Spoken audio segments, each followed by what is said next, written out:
My name is Alexandra Rivera, and my sister Emily has always been the successful one. VP of Marketing at TechBridge Solutions. Corner office. Company car. Annual bonuses that could buy a house. She was the family success story and she never let me forget it. Me. According to Emily, I was playing entrepreneur. Easter dinner at mom's house should have been pleasant. Ham. Potatoes. The good china. 32 family members gathered around tables that spilled from the dining room into the living room. Emily arrived late as always, making an entrance in her designer suit even though it was a Sunday. Sorry. Conference call with Singapore ran long. Everyone nodded appreciatively. Of course Emily was on calls with Singapore.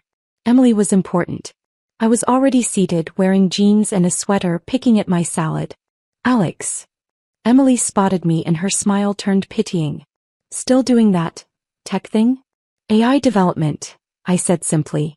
Right. Your little startup. She sat down across from me, wine glass already in hand.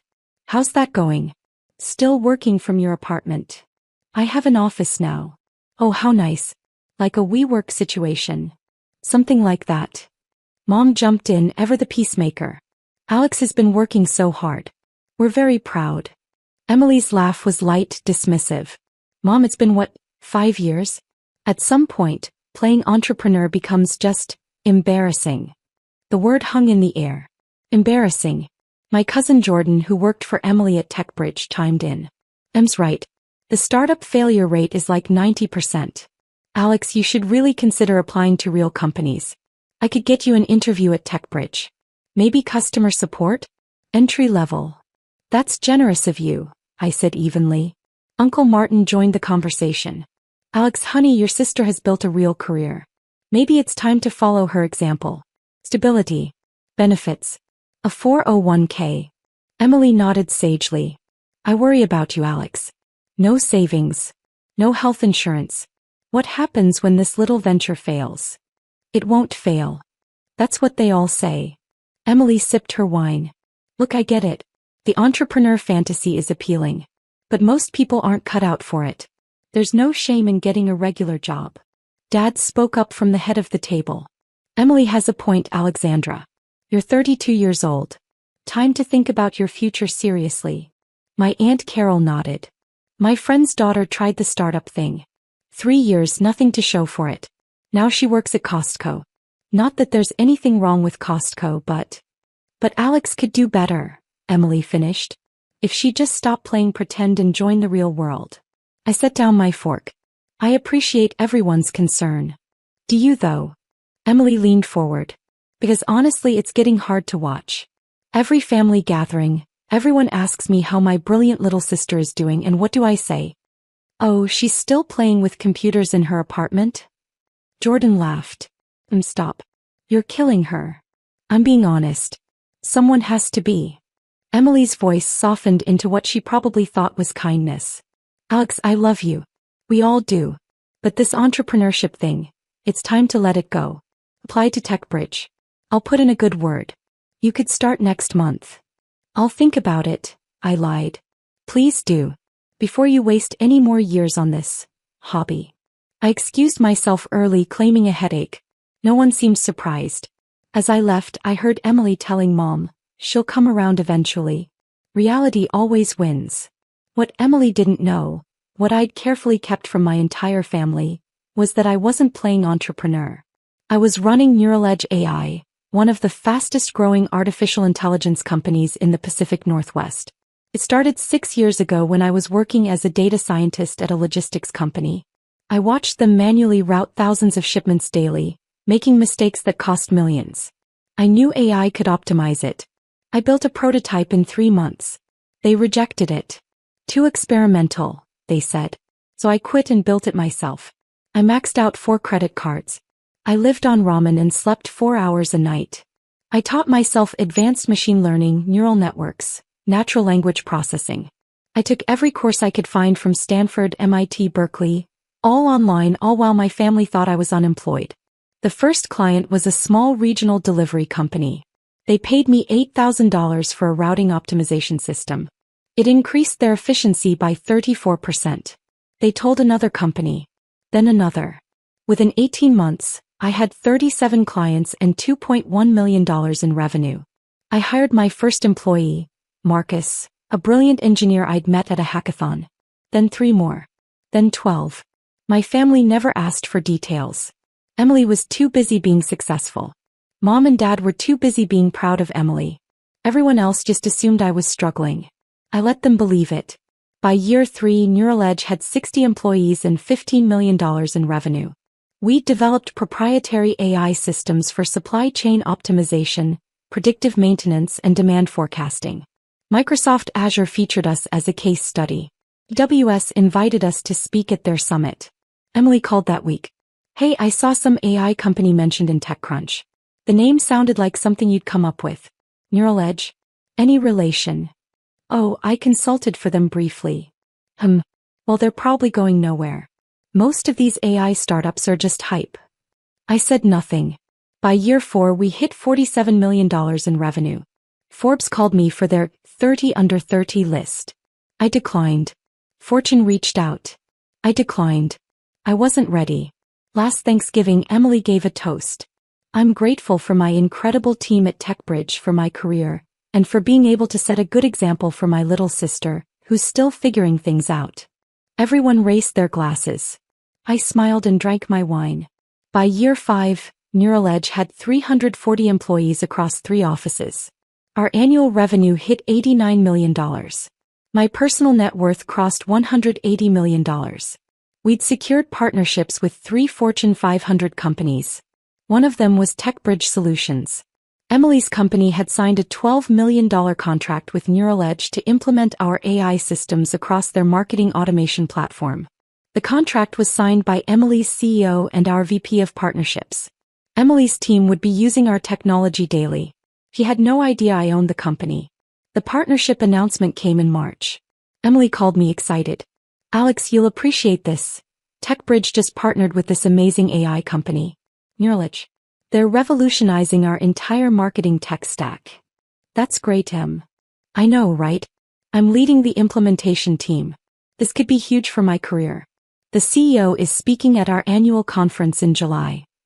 My heart skipped. "The CEO is speaking?" "Yeah, keynote address. I'm so excited to hear from them. Real entrepreneurs, you know? Not like..." She stopped. "Anyway, it's going to be incredible." I smiled into the phone. "I'm sure it will be." April through June passed in a blur.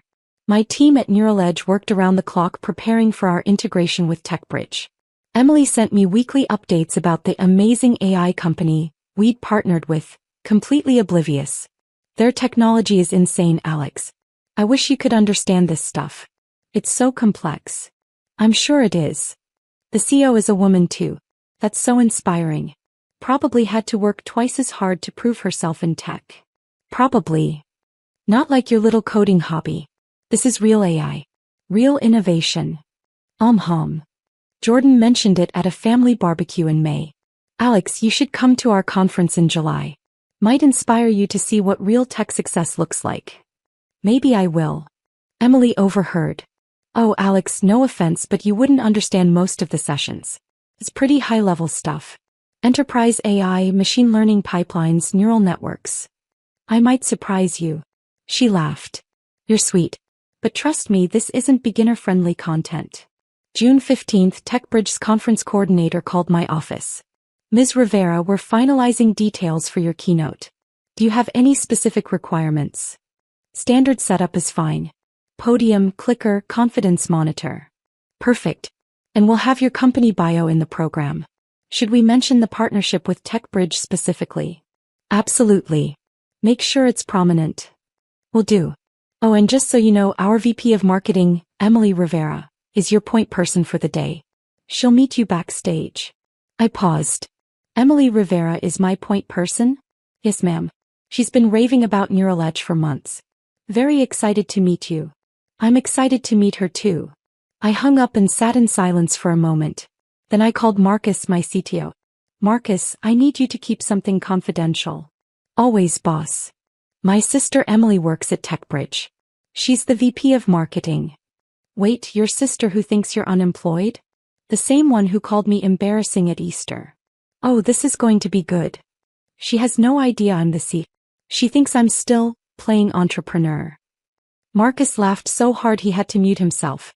When he came back he was still chuckling. Boss, this is the best thing I've heard all year. What are you going to do? I'm going to give the keynote speech exactly as planned.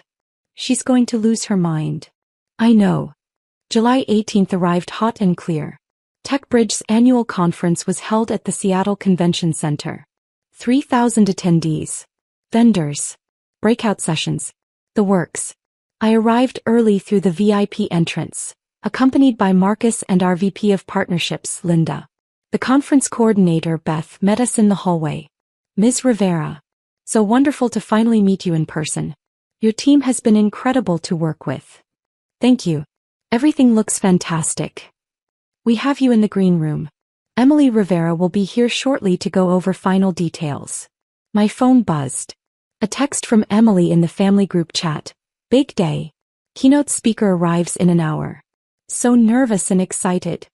Mom responded, so proud of you, sweetie.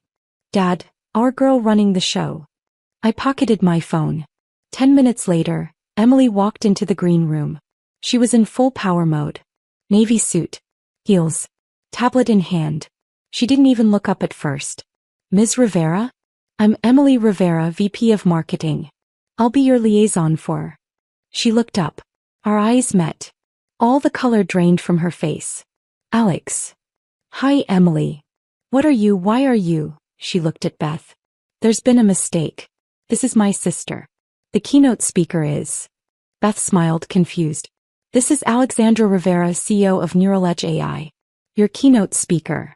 Emily's tablet slipped from her hands. It clattered on the floor. That's not possible. I picked up her tablet and handed it back to her. I think we should go over the schedule. I have 45 minutes for the keynote, correct? Alex, what the fuck is happening right now? Beth excused herself quickly. I'll give you a moment. Emily stared at me. You're the CEO of Neural Edge, the company we just paid $12 million to partner with. I am. But you said you were just consulting for them. You said, she stopped. You lied. You never asked. You just assumed I was failing. Because you let me think that. You've been living in that tiny apartment, driving that shitty Honda. I like that apartment.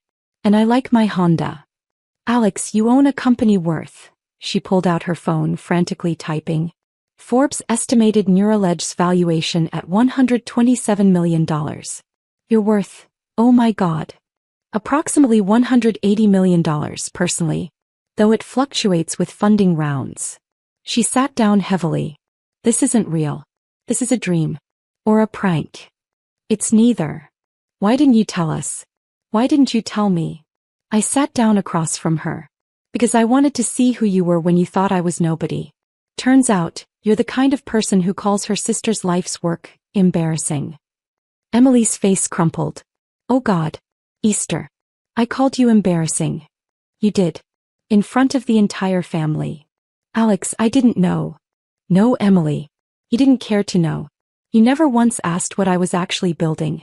You never asked to see my work, meet my team, understand my vision. You just assumed I was failing because I didn't measure up to your definition of success. I was trying to help. No, you weren't. You were protecting your ego. As long as I looked like a failure, you got to be the successful one. The moment I become successful too, suddenly it's a problem. A knock on the door. Beth peeked in. Ms. Rivera, we need you for mic check in 5 minutes. I'll be right there. Emily stood up shakily. What happens now? Now I give my keynote speech. You sit in the audience, front row I believe, and you listen. Alex, please. Can we talk about this after? I need to explain. There's nothing to explain, Emily. You showed me exactly who you are. Now I'm showing you who I've always been. I walked past her to the door. Wait. Her voice cracked. Does the family know? Not yet. But they will after today. The keynote is being live-streamed. Oh God. I smiled. See you out there, sis. The auditorium was packed. 3,000 people. Every seat filled. The energy was electric. I stood backstage watching Emily take her seat in the front row. She looked pale.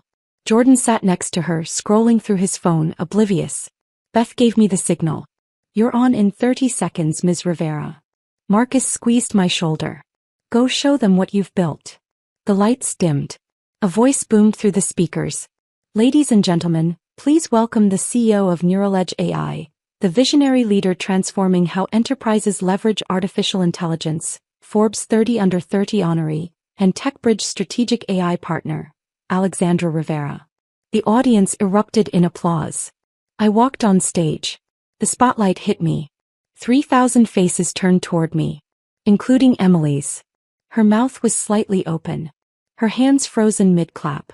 Jordan next to her suddenly sat up straighter, leaning forward, squinting. Wait, is that? Emily grabbed his arm. I reached the podium and smiled. Good morning. Before we dive into how Neuraledge is revolutionizing enterprise AI, I want to tell you a story about perception versus reality.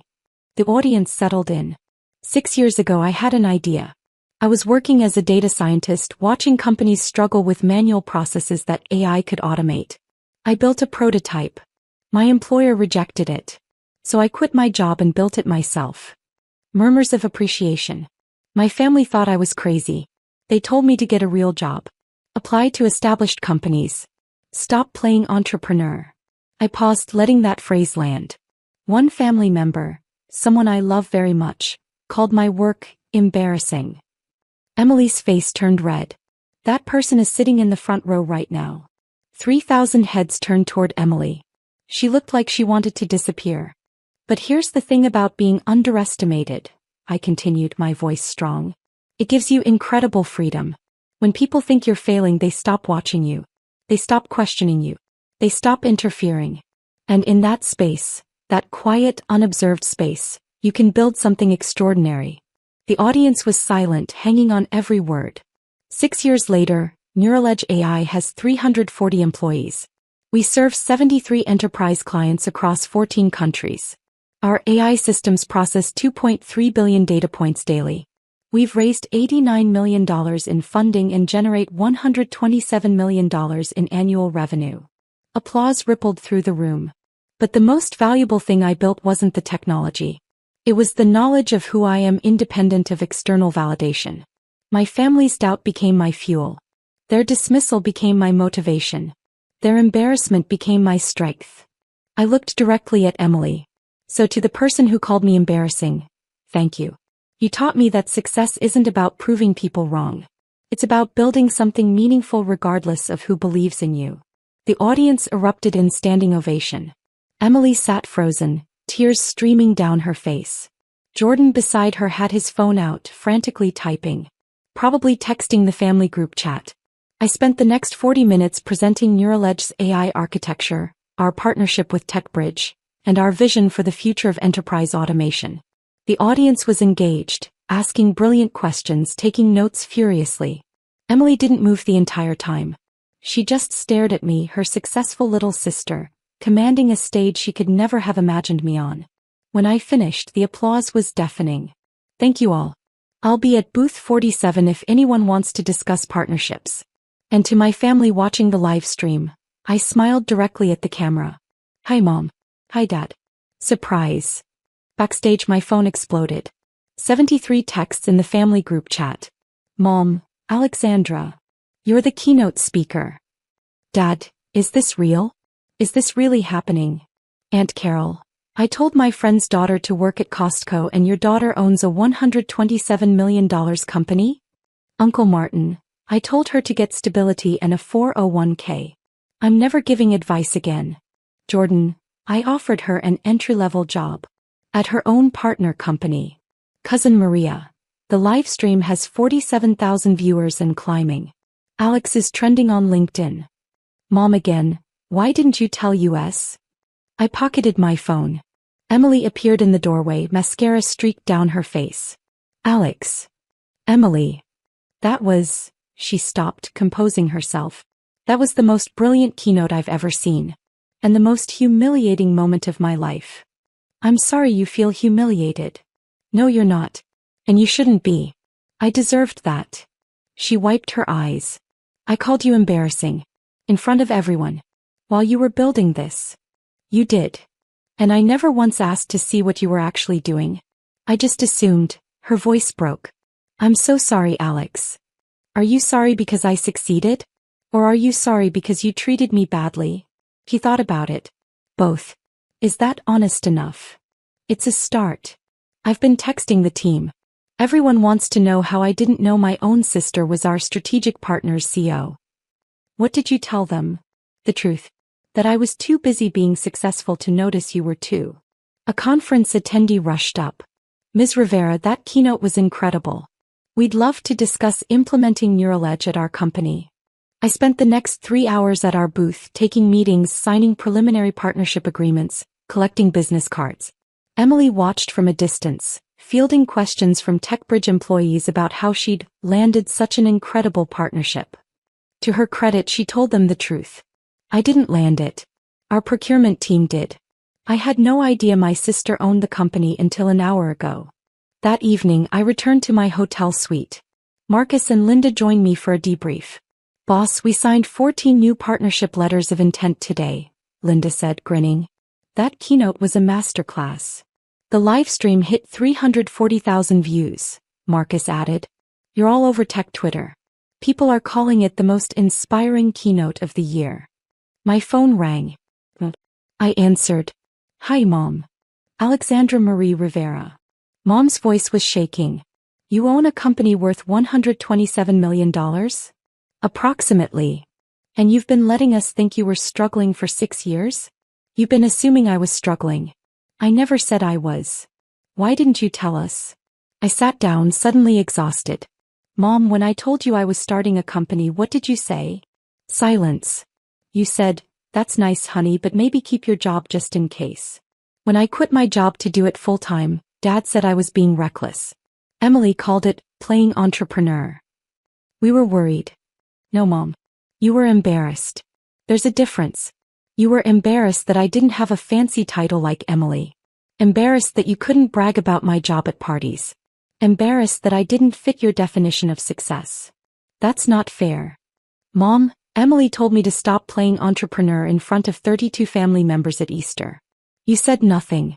Dad said nothing. Everyone agreed I was wasting my life.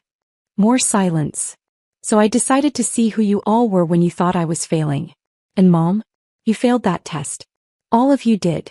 What do you want from us, Alex? Accountability. Real accountability. Not we were just worried. Not we were trying to help. I want you to acknowledge that you valued conventional success over supporting your daughter's dream. And then what? Then maybe we rebuild. But on my terms. With boundaries. With respect. Mom's voice was small. I'm so sorry, baby. I know, Mom. But sorry isn't enough. I need you to understand why what you did was wrong. I do understand. And I'm so proud of you. Your pride doesn't mean much to me right now, Mom. Because I know it's conditional. If my company had failed, you'd still think I was embarrassing. I heard her crying softly.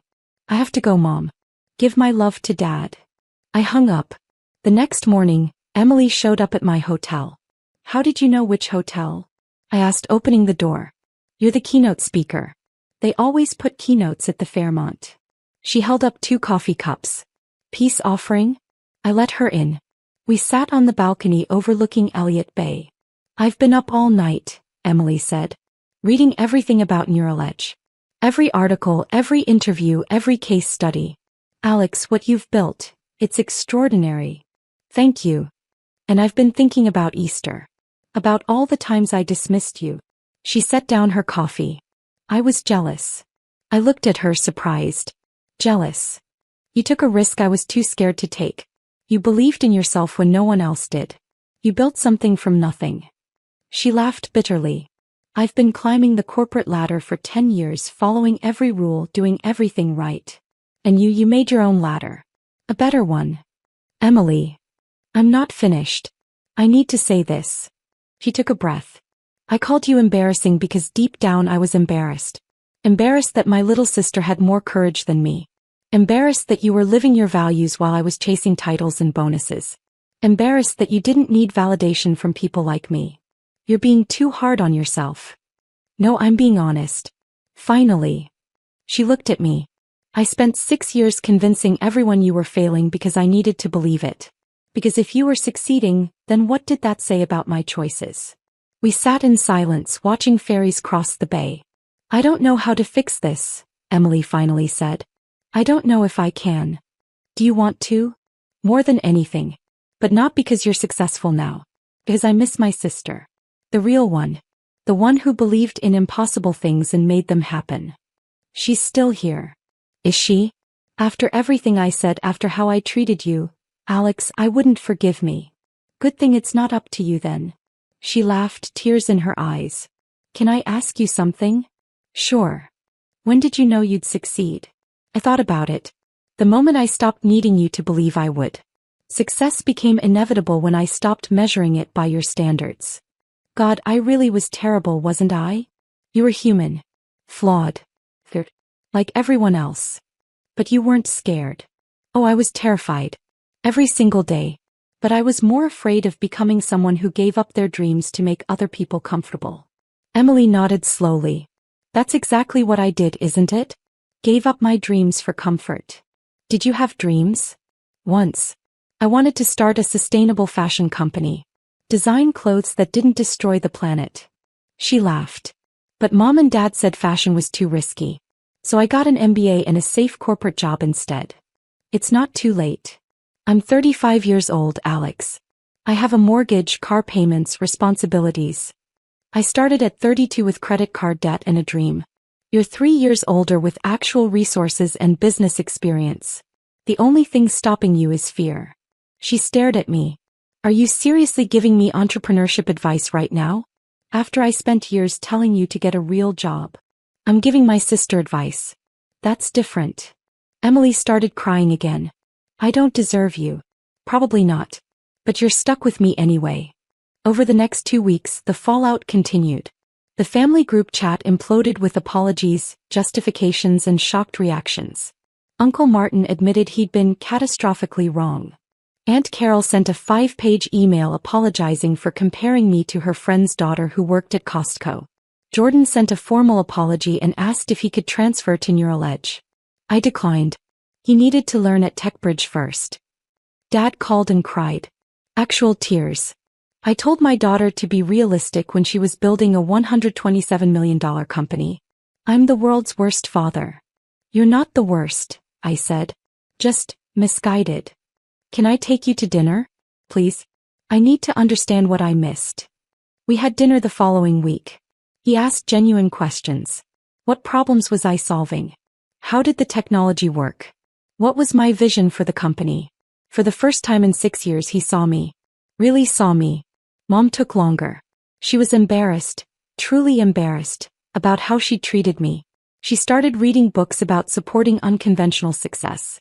She joined a parenting group for parents of entrepreneurs. I'm trying to understand, she said when she finally called. Why you needed to test us. Why you couldn't just tell us. Because telling you wouldn't have shown me who you were. Actions show character. Words just show intention. And what did our actions show you? That your love was conditional. That your support depended on conventional markers of success. That you valued appearances over substance. That's harsh. That's honest. She was quiet for a long moment. You're right. And I'm sorry. Really, truly sorry. I know, Mom. Can you forgive me? I'm working on it. 3 months later, Emily quit her job at TechBridge.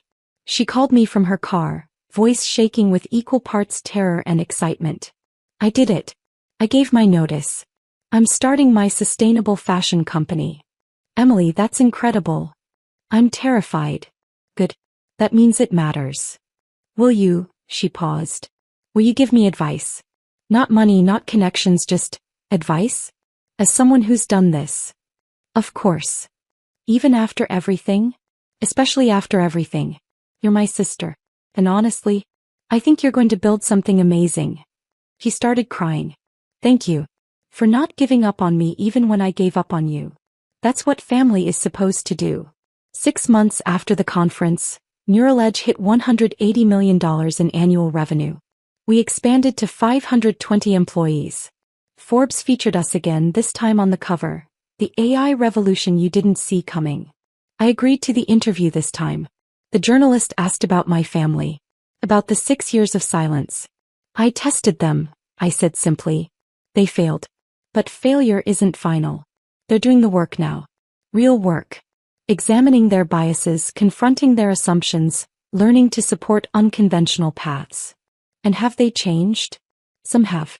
Some haven't. But I've changed too. I don't need their validation anymore. I built Neural because it mattered, not to prove anyone wrong. What would you say to your sister now? The one who called you embarrassing? I smiled. I'd say thank you. Because she taught me that the only opinion that matters is my own. And that's the most valuable lesson an entrepreneur can learn. The article published with that quote as the pullout. Emily texted me, I deserved that. But also you're welcome. And I love you. I texted back, love you too, sis. Neural crossed $300 million in revenue. We opened offices in London, Singapore, and Austin. My team grew to 890 people. TechBridge renewed our partnership for another 3 years at $47 million. Emily launched EcoThread, her sustainable fashion company. I became her first investor. Not because she was my sister, but because her business plan was brilliant. She had 15 employees and was already profitable. I finally get it, she told me over coffee one morning. The terror. The exhilaration. The absolute certainty that you're either building something world-changing or wasting your life. Welcome to entrepreneurship.